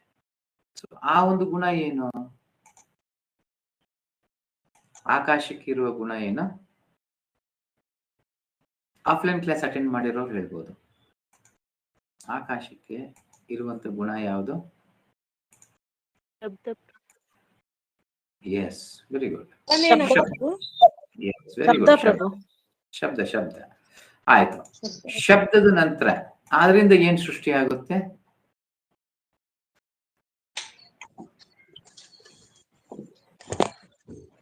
ಗಾಳಿ. ಗಾಳಿ ಸೃಷ್ಟಿ ಆಗುತ್ತೆ. ಗಾಳಿಗೆ ಒಂದು ಗುಣ ಅನ್ನೋದು ಸೇರ್ಪಡೆ ಆಗುತ್ತೆ. ಆಲ್ರೆಡಿ ಒಂದು ಗುಣ ಇದೆ, ಏನದು? ಶಬ್ದ ಅನ್ನೊಂದು ಗುಣ ಇದೆ, ಅದ್ರ ಜೊತೆಗೆ ಇನ್ನೊಂದು ಗುಣ ಸೇರ್ಪಡೆ ಆಗುತ್ತೆ. ಏನದು? ಸ್ಪರ್ಶ. ಅಗ್ನಿ ಪ್ರಭು. ಸ್ಪರ್ಶ. ಸೊ ಸ್ಪರ್ಶ ಅನ್ನೋದು ಒಂದು ಗುಣ ಸೇರ್ಪಡೆ ಆಗುತ್ತೆ. ಆವಾಗ ಆ ಸ್ಪರ್ಶ ಗುಣ ಸೇರ್ಪಡೆ ಆದ ನಂತರ ಇನ್ನೊಂದು ಅಂಶ ಅನ್ನೋದು ಸೃಷ್ಟಿ ಆಗುತ್ತೆ. ಏನದು? ಗಾಳಿಯ ನಂತರ ಯಾವುದು? ಅಗ್ನಿ ಪ್ರಭು. ಅಗ್ನಿ ಒಂದು ಇಲ್ಲ ಅಗ್ನಿ ಇಲ್ಲಮ್ಮ, ಅಗ್ನಿನೇ. ಅಗ್ನಿ ಸೃಷ್ಟಿಯಾದ ನಂತರ ಅದ್ರ ಜೊತೆಗೆ ಒಂದು ಗುಣ ಸೇರ್ಕೊಳ್ಳುತ್ತೆ. ಏನದು ಗುಣ? ಶಾಖ. ಇಲ್ಲ, ಏನದು? ರೂಪ. ರೂಪ. ಬೆಂಕಿಗೆ 3 ಗುಣಗಳಿರುತ್ತೆ. ರೂಪ ಇರುತ್ತೆ, ಶಬ್ದ ಇರುತ್ತೆ, ಸ್ಪರ್ಶ ಇರುತ್ತೆ. 3 ಇರುತ್ತೆ. ಕ್ಲಿಯರ್? ಎಸ್. ಇವಾಗ ಬೆಂಕಿ ನಂತರ ಯಾವ್ದು ಸೃಷ್ಟಿಯಾಗುತ್ತೆ? ನೀರು. ನೀರು. Very good. ನೀರಿಗೆ ಇನ್ನೊಂದು ಗುಣ ಸೇರ್ಪಡೆ ಆಗುತ್ತೆ. ಏನದು? ರುಚಿ. Very good. ರುಚಿ ಅನ್ನೋದು ಸೇರ್ಪಡೆ ಆಗುತ್ತೆ. ಅವು ನೀರಿನಿಂದ ಇನ್ನೊಂದು ಯಾವ್ದು ಸೃಷ್ಟಿಯಾಗುತ್ತೆ? ಭೂಮಿ. ಇಲ್ಲ. ಪೃಥ್ವಿ. ಪೃಥ್ವಿ. ಭೂಮಿಗೆ ಇನ್ನೊಂದು ಗುಣ ಸೇರ್ಪಡೆ ಆಗುತ್ತೆ. ಏನದು? ಸ್ಮೆಲ್. ಗಂಧ. ಸುಗಂಧ. ಗಂಧ. ಇವಾಗ ಭೂಮಿಗೆ 5 ಗುಣಗಳಿದೆ. ಯಾವ್ಯಾವುದು? ರೂಪ, ರುಚಿ, ರಸ, ಗಂಧ ಮತ್ತೆ ಸ್ಪರ್ಶ. ನಿಧಾನ ಕೇಳಿ ಮತ್ತೆ. ಯಾವ್ಯಾವುದು? ಹರೇ ಕೃಷ್ಣ. ರೂಪ, ರುಚಿ, ಗಂಧ, ಸ್ಪರ್ಶ. ಸ್ಪರ್ಶ, ರುಚಿ, ಗಂಧ, ಇನ್ನೊಂದು ಶಬ್ದ ಪ್ರಭು, ಇನ್ನೊಂದು ಶಬ್ದ. ಶಬ್ದ. ಎಸ್. 5 ಗುಣಗಳು. ಈ ರೀತಿ 5 ಗುಣಗಳಿಂದ ನಂತರ ಇಲ್ಲಿ ಏನಾಗುತ್ತೆ? ಆ ಒಂದು ಅನ್ಮ್ಯಾನಿಫೆಸ್ಟ್ ಮೋಡ್ಸ್ ಇರುತ್ತಲ್ಲ, 3 ಗುಣಗಳು ಪ್ರಕಟವಾಗಲು, ಅಲ್ಲಿ ಪ್ರಕಟವಾಗಲು ಪ್ರಾರಂಭ ಆಗುತ್ತೆ. ಮಿಶ್ರಿತ ಆಗ್ತಾ ಇದೆಯಲ್ಲ, ಅಲ್ಲಿ ಪ್ರಕಟ ಅನ್ನೋದು ಪ್ರಾರಂಭ ಆಗುತ್ತೆ. ಆವಾಗ ಇಡೀ ಭೌತಿಕ ಜಗತ್ತಿನ ಒಂದು ಸೃಷ್ಟಿಯ ಪ್ರಾರಂಭ. ಆ ಒಂದು ಭಗವಂತನ ಒಂದು ಸ್ಪರ್ಶದಿಂದ ಏನಾಗುತ್ತೆ? ಎಲ್ಲಾ ಜೀವರಾಶಿಗಳು ತಾನು ಎಲ್ಲ ನಿಂತಿತ್ತು ಅಲ್ಲಿಂದ ಮತ್ತೊಮ್ಮೆ ತನ್ನ ಒಂದು ಕಾರ್ಯಗಳಿಂದ ಪ್ರಾರಂಭ ಅನ್ನೋದು ಆಗುತ್ತೆ. ಇದು ಎಲ್ಲಿವರೆಗೂ ನಡೀತದೆ? ಕಾರಣೋದ್ಧಾಯಕಶಾಹಿ ವಿಷ್ಣು ಉಸಿರನ್ನ ಬಿಟ್ಟಿದ್ದಾನೆ, ಮತ್ತೆ ಉಸಿರು ಹೇಳ್ಕೊಳ್ಳೋವರೆಗೂ ನಡೀತದೆ. ಅದಾದ ನಂತರ ಮತ್ತೊಮ್ಮೆ ಎಲ್ಲವೂ ಸೃಷ್ಟಿ ಪ್ರಳಯದ ಮುಖಾಂತರ ಅಂತ್ಯವನ್ನುಗೊಳ್ಳುತ್ತೆ. ಅವಾಗ ಮತ್ತೊಮ್ಮೆ ಕಣ್ಮರೆ ಆಗೋಗುತ್ತೆ ಎಲ್ಲವೂ. Clear? Yes. As from ether, air is generated. From air, fire is generated. From fire, water is generated. From water, earth becomes manifested. From the earth, many varieties of manifestation take place. Take, for example, a big skyscrapers manifested from the earth. ಈ ರೀತಿ ಭೂಮಿಯನ್ನು ಸೃಷ್ಟಿಯಾಗುತ್ತೆ. ಭೂಮಿಯ ನಂತರ ಹಲವಾರು ವೆರಿಗೇಟೆಡ್ನೆಸ್ ಅಂದ್ರೆ ವಿವಿಧತೆ ಅನ್ನೋದು ಬೆಳೀತಾ ಹೋಗುತ್ತೆ. ಇವಾಗ ಒಂದು 5 ಪಂಚಭೂತಗಳನ್ನ ಇಟ್ಕೊಂಡು ಹಲವಾರು ರೂಪಗಳನ್ನ ಕೊಡ್ತಾ ಹೋಗ್ತೀವಿ, ಹಲವಾರು ಗಂಧಗಳನ್ನ ಕೊಡ್ತಾ ಹೋಗ್ತೀವಿ, ಹಲವಾರು ಶಬ್ದಗಳನ್ನ ಕೊಡ್ತಾ ಹೋಗ್ತೀವಿ, ಹಲವಾರು ರುಚಿ ಅನ್ನೋದು ಕೊಡ್ತಾ ಹೋಗ್ತೀವಿ. ಅರ್ಥ ಆಗ್ತಿದೆಯಲ್ಲ? ಹರೇ ಕೃಷ್ಣ ಪ್ರಭು. ಪ್ರಭು, ಈಗ ಬ್ರಹ್ಮಾಂಡದ ರಚನೆ ಅಂತ ಹೇಳಿದ್ವಲ್ವಾ, ಈ ಮಹತ್ತತ್ವ ಎಲ್ಲ ಬ್ರಹ್ಮಾಂಡದ ರಚನೆ ಅಂದ್ರೆ ಒಳಗಡೆ ಇರುತ್ತಾ ಅಥವಾ ಇದ್ರಿಂದ ಈ 5 ಅಂಶಗಳು ಸೇರಿದ್ರೆ ಬ್ರಹ್ಮಾಂಡ ಆಗದ ಪ್ರಭು? 24 ಅಂಶಗಳು ಬರುತ್ತೆ ಮತ್ತೆ. ಫಾರ್ಮುಲಾ ಇದ್ದ ಹಾಗೆ ಒಂದು ಇರುವೆಗೂ ಅದೇ 24 ಅಂಶಗಳು ಇರುತ್ತೆ. ಒಂದು ಇಡೀ ಬ್ರಹ್ಮಾಂಡಕ್ಕೂ ಅದೇ 24 ಅಂಶಗಳು ಇರುತ್ತೆ. ಅಂದ್ರೆ ಪ್ರಭು, ಇದು 5 ಬ್ರಹ್ಮಾಂಡದ ಒಳಗಡೆ ಬರುತ್ತಾ ಅಥವಾ ಅಂದ್ರೆ ಇದು ಸೇರಿನೇ ಬ್ರಹ್ಮಾಂಡ? ಭೌತಿಕ ಜಗತ್ತಲ್ಲಿ ಆ ಮೋಡಗಳು ನೋಡಿದ್ವಲ್ಲ, ಮಹತ್ತತ್ವ ಆ ಒಂದು ಇದರಲ್ಲಿ ಇರುತ್ತೆ. ಬ್ರಹ್ಮಾಂಡ ಎಲ್ಲ ಅದರಲ್ಲಿ ಅಡಗಿರೋ ತರ ಇರುತ್ತೆ. ನಂತರ ಯಾವಾಗ ಭಗವಂತನ ಒಂದಿಂದ ವಿಚಲಿತಗೊಳ್ಳುತ್ತೆ, ಅಲ್ಲಿಂದ ಸೃಷ್ಟಿಯ ಒಂದು ಪ್ರಾರಂಭ ಅನ್ನೋದಾಗುತ್ತೆ. ಇಲ್ಲಿ ಬ್ರಹ್ಮಾಂಡ ಅನ್ನೋ ಲೆಕ್ಕಕ್ಕೆ ಬರೋದಿಲ್ವಲ್ಲ. ಬ್ರಹ್ಮಾಂಡ ಒಳಗೂ ಅಲ್ಲ, ಆಚೆನೂ ಅಲ್ಲ, ಎಲ್ಲವೂ ಸೇರಿರುತ್ತಾನೆ.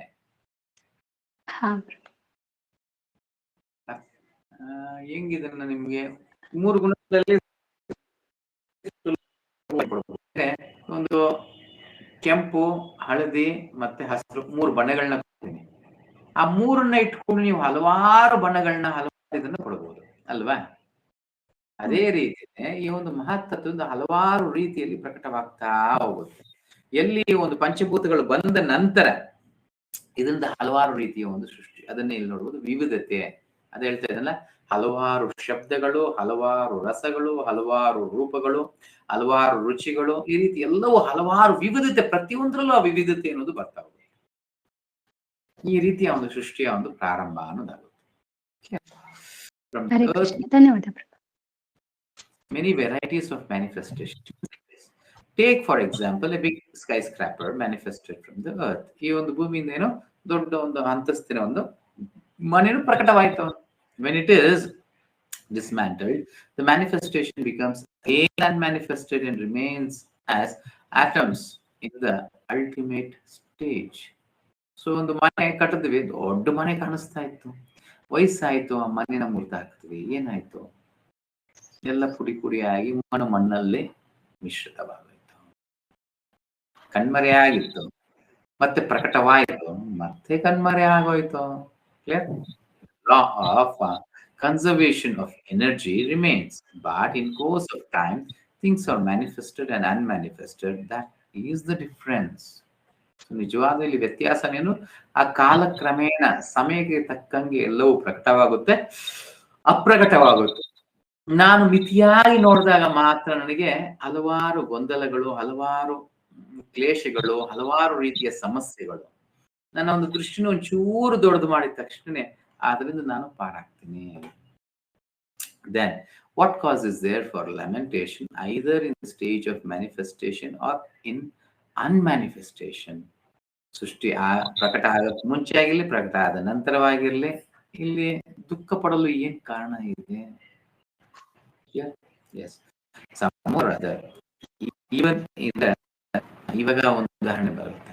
ಇವಾಗ ಮನೆ ಅಂತ ಅವಾಗಲೇ ಹೇಳ್ತಾ ಇದ್ನಲ್ಲ, ಆ ಮನೆ ಬೀಳ್ಸುವಾಗ ಇವಾಗ ಒಂದು ಉದಾಹರಣೆ ನೋಡಿದ್ರೆ ಹಲವಾರು ಸ್ಕೈ ಸ್ಕ್ರಾಪರ್ಗಳು ಈ ಒಂದು ಬೇರೆ ದೇಶದಲ್ಲೆಲ್ಲ ಅದಕ್ಕೆ ವಯಸ್ಸಾಗೋಯ್ತು ಮಾಡ್ತಾರೆ, ಅದು ಬಾಂಬ್ ಬಿಡ್ತಾರೆ, ಅದಕ್ಕೆ ಕೆಳಗಡೆ ಎಲ್ಲಾ ಪಿಲ್ಲರ್ಗೂ ಬಾಂಬ್ ಬಿಟ್ಟು ಅದನ್ನ ಮುರಿಯೋ ರೀತಿಯಲ್ಲಿ ಮಾಡ್ತಾರೆ. ಮುರಿಯೋ ಆ ಒಂದು ದೊಡ್ಡ ಬಿಲ್ಡಿಂಗ್ ನ ಬೀಳ್ಸಕ್ ಮುಂಚೆ ಏನೆಲ್ಲ ಮಾಡ್ತಾರೆ? ಏನ್ ಪ್ರಿಕಾಷನ್ಸ್ ತಗೊಂತಾರೆ? ಯಾರಾದ್ರೂ ಹೇಳ್ತಾರೆ ಏನ್ ಪ್ರಿಕಾಷನ್ಸ್ ತಗೊಂತಾರೆ?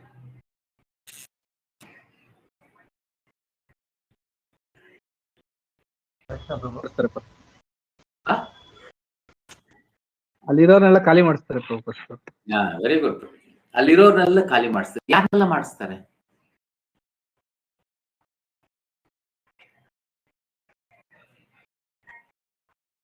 ಅಲ್ಲಿ ಯಾರು ವಾಸ ಮಾಡ್ತಾ ಇರ್ತಾರೆ, ಮತ್ತೆ ಅಲ್ಲಿ ಯಾರು ಸೆಕ್ಯೂರಿಟಿ ನೋಡ್ಕೊತಾ ಇರ್ತಾರೆ, ಪ್ರತಿಯೊಬ್ರು ಖಾಲಿ ಮಾಡಿಸ್ತಾರೆ ಪ್ರಭು. ಅಲ್ಲಿ ಯಾರೆಲ್ಲ ವಾಸ ಮಾಡ್ತಿರ್ತಾರೆ?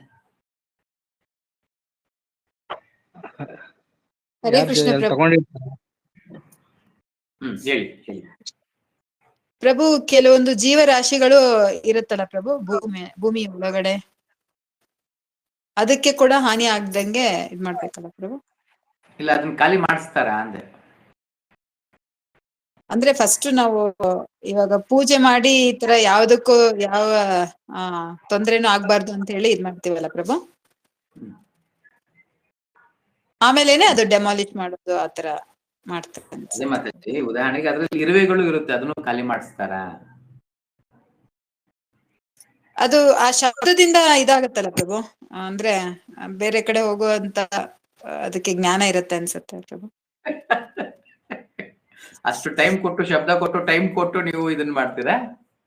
ಏನು ಮಾಡಲ್ಲ ಪ್ರಭು, ಸುಮ್ಮನೆ ನಾವೆಲ್ಲ ಹೇಳ್ತಾರ ಇವರೇ ಮಾಡಲ್ಲ, ಪೂಜೆ ಮಾಡ್ತಾರೆ, ಅವ್ರಿಗೆಲ್ಲ ಕ್ಷಮೆ ಕೊಡ್ಕೊಂಡು ಪೂಜೆ ಮಾಡ್ತಾರೆ ಅಷ್ಟೇ. ಹೌದು ಪ್ರಭು, ಕರೆಕ್ಟ್. ಸೊ ಖಂಡಿತ. ಹರೇ ಕೃಷ್ಣ ಪ್ರಭು. ಹೇಳಿ ಮತ್ತೆ. ಅಂದ್ರೆ ಅದರಲ್ಲಿ ಮುಖ್ಯವಾಗಿರೋ ಜೀವಿಗಳನ್ನೆಲ್ಲ ಒಂದ್ ಕಡೆ ಬೇರೆ ಕಡೆ ಶಿಫ್ಟ್ ಮಾಡಿ ಆಮೇಲೆ ಸಣ್ಣ ಪುಟ್ಟ ಎಲ್ಲ ನಾಶ ಆಗುತ್ತೆ ಪ್ರಭು ಆ ಸಮಯದಲ್ಲಿ. ಎಸ್. ಇವಾಗ ಆ ಮನೆ ಮುರಿದೋದ್ಮೇಲೆ, ಬಿದ್ದೋದ್ಮೇಲೆ ಕೆಲವೊಂದು ಜೀವ ಹಾನಿ ಅನ್ನೋದು ಆಗುತ್ತೆ, ಅದ್ರಲ್ಲಿ ಹೋಗುತ್ತೆ. ಕೆಲವನ್ನ ಮಾತ್ರ ಕಾಪಾಡ್ತಾರೆ, ಕೆಲವರು ಮನುಷ್ಯರನ್ನ ಕಾಪಾಡ್ತಾರೆ, ಕೆಲವರು ಮನುಷ್ಯರನ್ನು ಸಹ ಕಾಪಾಡೋದಿಲ್ಲ. ಯುದ್ಧ ಆದಾಗ ಕಾಪಾಡ್ತಾರೆ, ಎಲ್ಲ ರಾಜ ಬಂಡ್ರಪ್ಪ ಬಿಲ್ಡಿಂಗ್ ಮೇಲೆ ಆದ್ರೆ ಆ ಮನೆ ಹಳಿದಾಗೋಯ್ತು, ಇವಾಗ ಅದನ್ನ ಬೀಳಿಸ್ಬೇಕು, ಅಲ್ಲಿರೋರ್ನೆಲ್ಲ ಖಾಲಿ ಮಾಡಿಸ್ಬಿಟ್ಟು ಮನೆಯಲ್ಲಿದ್ದು ಅಂತ ನಾಯಿಗಳಂತೆ, ಬೆಕ್ಕುಗಳಂತೆ ಇದನ್ನೆಲ್ಲ ಎತ್ಕೊಂಡು ಹೋಗಿ ಮಾಡಿ ಕೊನೆಗೆ ಆ ಮನೆಯನ್ನು ಬೀಳಿಸ್ತಾರೆ. ಅದ್ರಲ್ಲಿ ಇರೋಂತ ಇರುವೆ ಆಗಿರ್ಬೋದು, ಜಿರಳೆ ಆಗಿರ್ಬೋದು, ಹಲ್ಲಿ ಆಗಿರ್ಬೋದು, ಈ ಒಂದು ಇಂಥವನ್ನ ಯಾವ ನೋಡೋದಿಲ್ಲ. ಕರೆಕ್ಟ್? ಎಸ್. ಅದೇ ರೀತಿನೇ ಸೃಷ್ಟಿನೂ ನಡೆಯೋದು. ಈಗ ಉದಾಹರಣೆಗೆ ಈ ಒಂದು ಸತ್ಯವ್ರತನ ಒಂದು ಸ್ಟೋರಿ ಬರುತ್ತೆ ಗೊತ್ತಾ, ಚಕ್ಷುಷಮ್ ಅನ್ನುವಂಥದ್ದಲ್ಲಿ. ಪ್ರಳಯಕ್ಕೆ ಮುಂಚೆನೆ ಮತ್ಸ್ಯಾವತಾರದಲ್ಲಿ ಭಗವಂತನ ಪ್ರಕಟನಾಗಿ ಅದನ್ನ ಕಾಪಾಡ್ತಾರೆ. ಅದೇ ರೀತಿ ಯಾರು ಭಗವಂತನ ಭಕ್ತರಾಗಿರ್ತಾರೆ, ಈ ಪ್ರಳಯದಿಂದ ಅವ್ರು ತಪ್ಪಿಸ್ಕೊಂತಾರೆ, ಮಿಕ್ಕವರೆಲ್ಲ ಪ್ರಳಯದಲ್ಲಿ ಒಳಪಡ್ತಾರೆ. ಭಗವಂತ ಎಲ್ಲಾರನ್ನೂ ಕಾಪಾಡೋದಿಲ್ಲ, ಅದ್ರ ಕೆಲವೊಮ್ಮೆ ಕಾಪಾಡಕ್ ಬರ್ತಾನೆ. ಸೊ ನಾವೆಷ್ಟು ಸಹಕರಿಸ್ತೀವಿ ಅನ್ನೋದು. ಉದಾಹರಣೆಗೆ ಆ ಒಂದು ಮನೇನ ಬೀಳ್ಸಕ್ ಮುಂಚೆ ಎಲ್ಲರಿಗೂ ಅನೌನ್ಸ್ಮೆಂಟ್ ಮಾಡ್ತಾರೆ, ದಯವಿಟ್ಟು ಎಲ್ಲರೂ ಬಂದ್ಬಿಡಿ ಆಚೆ, ಇವಾಗ ಇದಕ್ಕೆ ಒಂದು ಇದನ್ನ ಹೇಳ್ತಿದೀವಿ, ಈ ಒಂದು ಮನೇನ ಮುರಿದಾಕ್ತಾ ಇದೀವಿ ಅಂತ. ಆ ಅನೌನ್ಸ್ಮೆಂಟ್ ಕೇಳಿಸ್ಕೊಂಡು ಎಲ್ಲ ಇರುವೆಗಳು ಆಚೆ ಬಂದ್ಬಿಟ್ರೆ ತಪ್ಸ್ಕೊಳ್ತವೆ? ಇಲ್ಲ, ತಪ್ಸ್ಕೊಳ್ತವೆ. ಬರ್ಲಿಲ್ಲ ಅಂದ್ರೆ ಕರೆಕ್ಟಾ? ಎಸ್. ಅದೇ ರೀತಿನೇ ನಮಗೆ ಇಂಥ ಒಂದು ಸೂಚನೆಗಳು ಸಿಗ್ತಾ ಇರ್ತವೆ, ಆಚಾರ್ಯರ ಮುಖಾಂತರ ಸಿಗ್ತಾ ಇರ್ತವೆ. ಎಷ್ಟರ ಮಟ್ಟಿಗೆ ನಾನು ಅದರಲ್ಲಿ ತೊಡಗ್ತೇನೆ, ಆವಾಗ ಆ ಒಂದು ಪ್ರಳಯದಿಂದ ನಾನು ಆಚೆ ಬರ್ತೀನಿ. ಇಲ್ಲ ಅಂದ್ರೆ ನಾನು ಅದರಲ್ಲಿ ಸಿಲುಕೊಂಡು ಜನ್ಮ ಮೃತ್ಯು ಒಂದು ಚಕ್ರದಲ್ಲಿ ಸಿಲುಕೊಂಡು ಹೋಗ್ತಾನೆ. Yes. And what cause is there for lamentation either in the stage of manifestation or in unmanifestation? So ನೀನು ಇದ್ರ ಮೇಲ್ ಬಾ ಅಂತ ಇಲ್ಲಿ ಅರ್ಜುನಿಗೆ ಹೇಳ್ತಿದ್ದಾನೆ. ಈ ಒಂದು ಪ್ರಕಟ ಅಪ್ರಕಟಕ್ಕೆ ಮೇಲ್ ಬಾ, ನೀನು ನೋಡುವ ದೃಷ್ಟಿಯನ್ನ ವಿಶಾಲವಾಗಿ ಮಾಡ್ಕೋ. Some more other, even in the unmanifested stage, there are not lost. Unmanifested stage ಅಲ್ಲೂ ಅವ್ರು ಲಾಸ್ಟ್ ಆಗೋದಿಲ್ಲ. ಇದನ್ನ ಹಲವಾರು ಬಾರಿನೂ ನಾನು ಹೇಳಿದ್ದೀನಿ. ಜ್ಞಾನದ ಬಗ್ಗೆ ಕೇಳ್ಕೊಂಡು ಅಷ್ಟೇ, ಆದ್ರೆ ಯಾವತ್ತೂ ಜ್ಞಾನ ಕಳೆದು ಹೋಗೋದಿಲ್ಲ. ಏನೋ ಜ್ಞಾನ ಯಾವತ್ತೂ ಕಳೆದು ಹೋಗೋದಿಲ್ಲ, ಶಾಶ್ವತವಾದದ್ದು. ಅದರ ಅವಶ್ಯಕತೆ ಇಲ್ಲ ಅಂದ್ರೆ ಕೃಷ್ಣನೇ ಆ ಜ್ಞಾನವನ್ನು ತೆಗಿತಾನೆ ಹೊರತುಪಡಿಸಿ ಅದು ಕಳೆದೋಯ್ತೇನಿಲ್ಲ. ಅವಶ್ಯಕತೆ ಇದ್ದಾಗ ಭಕ್ತನ ಹೃದಯದಲ್ಲಿ ಅದನ್ನ ಪ್ರಕಟಿಸ್ತಾನೆ. Some or other, even in the unmanifest stage, there are not past. Both at the beginning and at the end, all elements remain unmanifested. Only in the middle are they manifested and not make any real material difference. ಅದಕ್ಕೆ ಇದು ದೊಡ್ಡ ಪ್ರಮಾಣ ಏನಲ್ಲ ನಮಗೆ. ಅದನ್ನ ಇನ್ನೊಂದು ಇದರಲ್ಲಿ ಹೇಳ್ತಾರಲ್ಲ, ಈ ಒಂದು ಬ್ರಹ್ಮದೇವನ ಆಯುಸ್ಸು ನಮ್ದಲ್ಲ. ಬ್ರಹ್ಮದೇವನ ಆಯುಸ್ಸು ನೀರಿನ ಮೇಲೆ ಗುಳ್ಳೆ ಬರುತ್ತಲ್ಲ, ಲೆಕ್ಕ ಹಾಕೊಂಡು ಅವಾಗ ನಾವು ಸೃಷ್ಟಿ ಇಷ್ಟು ವಿಶಾಲವಾಗಿದೆ, ನಮಗಿದೇ ಕಾಣಿಸ್ತಾ ಇದೆ. ಆದ್ರೆ ಅದು ಅಪ್ರಕಟ. ಸೃಷ್ಟಿಯ ಮುಂಚೆ ಎಷ್ಟು ಸಮಯ ಆಗಿರ್ಬೋದು, ಪ್ರಳಯದ ನಂತರ ಎಷ್ಟು ಸಮಯ. ಯಾರೆಲ್ಲ ಪ್ರಾಣಾಯಾಮ ಮಾಡ್ತಾರೆ, ಪ್ರಾಣಾಯಾಮ ಮಾಡುವಾಗ ಉಸಿರು ಹೇಳ್ಕೊಂಡು ಉಸಿರು ಬಿಡ್ತೀವಿ, ಉಸಿರು ಬಿಡ್ತೀವಿ. ಯಾವುದಕ್ಕೆ ಹೆಚ್ಚಿನ ಸಮಯ ಕೊಡ್ತೀವಿ?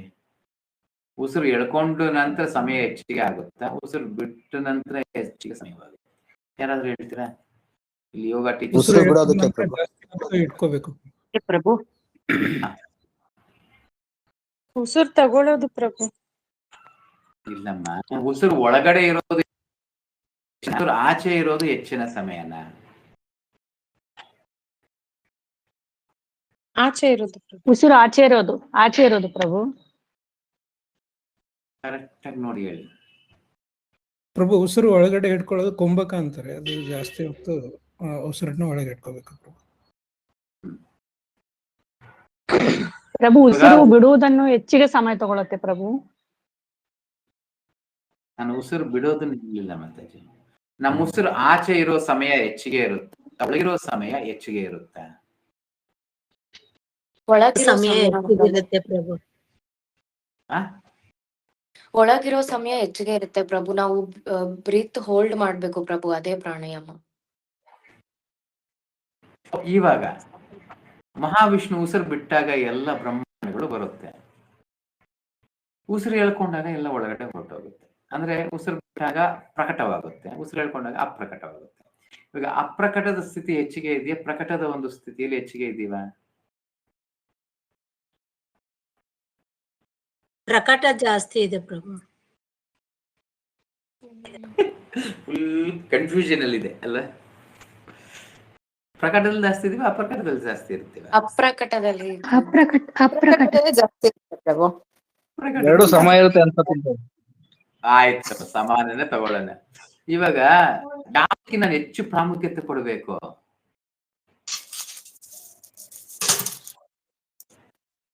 ಅಪ್ರಕಟಕ್ಕೆ ಜಾಸ್ತಿ ಪ್ರಾಮುಖ್ಯತೆ ಕೊಡಬೇಕು. ಸೊ ಎರಡಕ್ಕೂ ಈಕ್ವಲ್ ಆಗಿ ಪ್ರಾಮುಖ್ಯತೆ ಕೊಡ್ಬೇಕು ಅನ್ಕೊಳ್ಳೋಣ. ಸೊ ಜಸ್ಟ್ ಏನ್ ಚರ್ಚೆ ಏನಾಗ್ತಾ ಇದೆ ಗೊತ್ತಾ ನಿಮ್ಗೆ? ನಮ್ಮ ದೃಷ್ಟಿ ಹೆಂಗ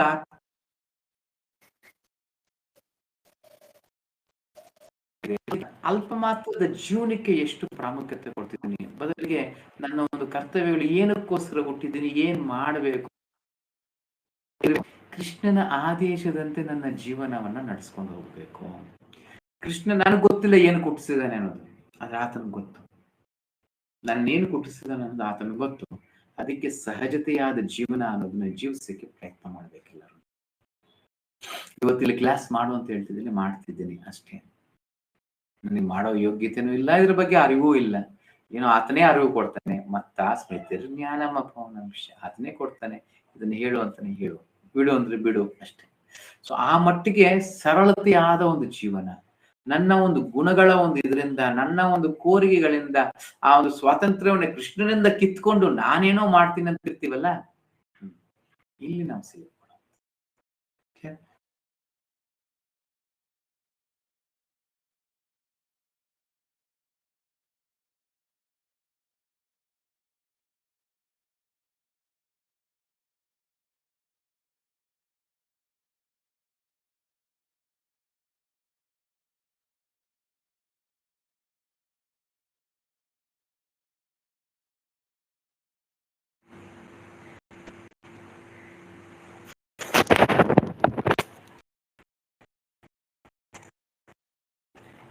Okay, elements remain at the beginning and at the end. All elements remain unmanifested, and only in the middle are they manifested, and this does not make any real material difference. And if we accept the Vedic conclusion as stated in the Bhagavad Gita, that these material bodies are perishable in due course of time, antavanta ime dehaha, but that the soul is eternal, nityasya sharira. Remember always that the body is like a dress. Therefore, I limit the changing of a dress. So, ಈ ಅರ್ಥ ಮಾಡ್ಕೊಳ್ಬೇಕು. ನಾನು ಶಾಶ್ವತನು, ನಾನು ಭಗವಂತನ ಒಂದು ಅಂಶ.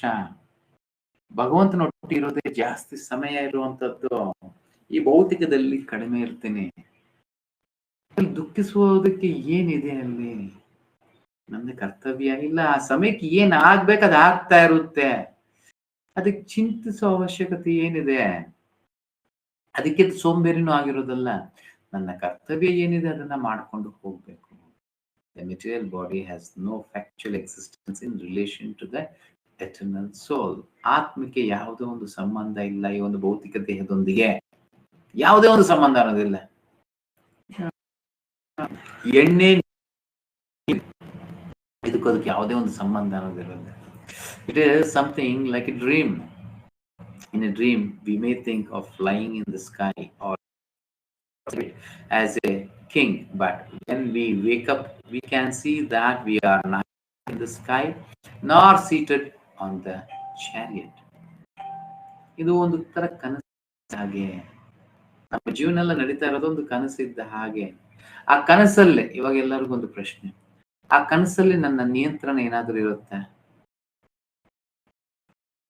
ನನ್ನ ನಿಯಂತ್ರಣ ಇರುತ್ತೆ? ಯಾರಾದ್ರೂ ಹೇಳ್ತೀರಾ? ಇಲ್ಲ ಇಲ್ಲ ಇರೋದಿಲ್ಲ. ಇಲ್ಲ ಪ್ರಭು. ಇಲ್ಲ ಪ್ರಭು. ನಿಯಂತ್ರಣ ಇದೆ, ಅದು ಕನಸ ಇಲ್ಲ ಪ್ರಭು. ನನ್ನ ನಿಯಂತ್ರಣ ಇದ್ರೆ ಕನಸೇ ಅಲ್ಲ ಪ್ರಭು. ನಿಯಂತ್ರಣ ನನ್ನ ನಿಯಂತ್ರಣ ಇದ್ರೆ ಅದು ಕನಸಲ್ಲ ಪ್ರಭು. ಬಟ್ ನನ್ನ ನಿಯಂತ್ರಣ ಇರಲ್ಲ, ಆದ್ರೆ ನನ್ನ ಅಭಿಲಾಷೆ ಅದ್ರಲ್ಲಿ ಇರುತ್ತೆ ಪ್ರಭು. ಅದನ್ನ ಎರಡು ಅರ್ಥದಲ್ಲಿ ತಗೊಳ್ಬಹುದು. ನನ್ನ ನಿಯಂತ್ರಣ ಇದೆ, ನನ್ನ ನಿಯಂತ್ರಣ ಇಲ್ಲ. ಖಂಡಿತ ಕನಸಿನ ಒಳಗಡೆ ನನ್ನ ನಿಯಂತ್ರಣ ಇರೋದಿಲ್ಲ, ಆದ್ರೆ ಯಾವ ಕನಸು ಬರಬೇಕು ಅನ್ನೋದು ಅದು ನನ್ನ ನಿಯಂತ್ರಣದಲ್ಲಿದೆ. ಕ್ಲಿಯರ್? ಅರ್ಥ ಆಗ್ತಿದ್ಯಾ? ಆಲ್ರೆಡಿ ಕನಸು ಬರ್ತಾ ಇದೆ, ಅದ್ರಲ್ಲಿ ನನ್ನ ನಿಯಂತ್ರಣದಲ್ಲಿ ಇರಕ್ಕಾಗಲ್ಲ. ಕನಸಲ್ಲೇ ಕರ್ಮಗಳು ಇವಾಗ ಏನಲ್ಲಿ ನಡೀತಾ ಇದೆ ನನ್ನ ನಿಯಂತ್ರಣದಲ್ಲಿ ಇರೋದಿಲ್ಲ. ಆದ್ರೆ ಯಾವ ನಾನು ತೊಡಗ್ಬೇಕು ಅನ್ನೋದು ನನ್ನ ನಿಯಂತ್ರಣದಲ್ಲಿ ಇರುತ್ತೆ. ನೆಕ್ಸ್ಟ್ ಜನ್ಮ ಏನ್ ತಾಳ್ಬೇಕು ಅನ್ನೋದು ನನ್ನ ನಿಯಂತ್ರಣದಲ್ಲಿ ಇರುತ್ತೆ. ನಾನು ಯಾವ ಹೆಚ್ಚಿನ ಆಲೋಚನೆಯಲ್ಲಿ, ಹೆಚ್ಚಿನ ಒಂದು ಸ್ವಭಾವದಲ್ಲಿ ತೊಡಗಿರ್ತೇನೆ, ಅದೇ ನನ್ನ ಕನಸಾಗಿ ಬರುತ್ತೆ. ನಾವು ಹೆಚ್ಚಿನ ಭಕ್ತಿಯಲ್ಲಿ ತೊಡಗಿ ಕೃಷ್ಣ ಅದೇ ಬರ್ತಾ ಇರುತ್ತೆ. ಎಲ್ಗೋ ಇಲ್ಲಿ ಹೋದೆ ನಾನು, ಅಲ್ಲಿ ಮಾಡಿದೆ, ಸ್ನಾನ ಮಾಡಿದೆ, ಅಲ್ಲಿ ಜಪ ಮಾಡಿದೆ, ಏನೇನೋ ಬರ್ತಾ ಇರುತ್ತೆ. ನಾವ್ ಯಾವುದು ಭೌತಿಕದಲ್ಲೇ ತೊಡಗಿರಿ ಕನ್ಸಲ್ಲೂ ಅದೇ ಬರ್ತಾ ಇರುತ್ತೆ. ಅರ್ಥ ಆಗ್ತಿದೆ? Yes, the Vedic wisdom. ಕನಸೇ ಬರ್ಲಿಲ್ಲ. ಏನ್ ಪ್ರಭು? ಕನಸು 100% ಬರ್ಲೇ ಇಲ್ಲ. ಕನಸು 100% ಬರ್ಲೇ ಇಲ್ಲ ಅಂದ್ರೆ ಏನು ಇಲ್ಲ ಅಂತ ಅಲ್ಲಿ. ಎಲ್ಲವೂ ನೀವು ಕಾರ್ಯರೂಪವಾಗಿ ಮುಗಿಸ್ತಾ ಇದ್ರೆ ಅದು ಕನಸಲ್ಲಿ ಅವಶ್ಯಕತೆ ಇಲ್ಲದೆ ಇರೋದು ಬರೋದೇ ಇಲ್ಲ. ಹೇಳ್ಬೇಕು ಅಂದ್ರೆ ಒಂದೇ ಇದ್ರಲ್ಲೂ ಹೇಳಕ್ ಆಗೋದಿಲ್ಲ. ಸಹಜತೆ ಜೀವನ ಹೋಗ್ತಾ ಹೋಗ್ತಾ ಹೋಗ್ತಾ ಹೋಗ್ತಾ ಕನಸುಗಳು ಕಮ್ಮಿ ಆಗ್ತಾ ಹೋಗುತ್ತೆ. ಆ ನಂತರ ಕನಸುಗಳೇ ಬರೋದಿಲ್ಲ. ಒಂದ್ ನಿಮಿಷ ಕಂಪ್ಲೀಟ್ ಮಾಡ್ತೀನಿ. ಕನಸುಗಳೇ ಬರೋದಿಲ್ಲ. ನಂತರ ಮತ್ತೆ ಕನಸುಗಳು ಬರಲು ಪ್ರಾರಂಭ ಆಗುತ್ತೆ. ಆದ್ರೆ ಅದಕ್ಕೆ